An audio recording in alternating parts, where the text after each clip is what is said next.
Hello guys and welcome back in a new tutorial. In this video I'm going to show you how to deactivate your Instagram account temporarily. If you find this guide helpful, then consider subscribing and liking the video.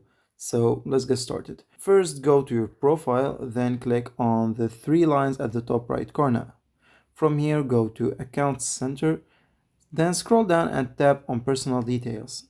Now choose the last option, which is Account Ownership and Control. And here choose the second option, which is deactivation or deletion. Now choose the Instagram account you want to delete, and here two options will appear. The first option is deactivate account and the second one is deleting account completely. So I will go with the first option and click continue.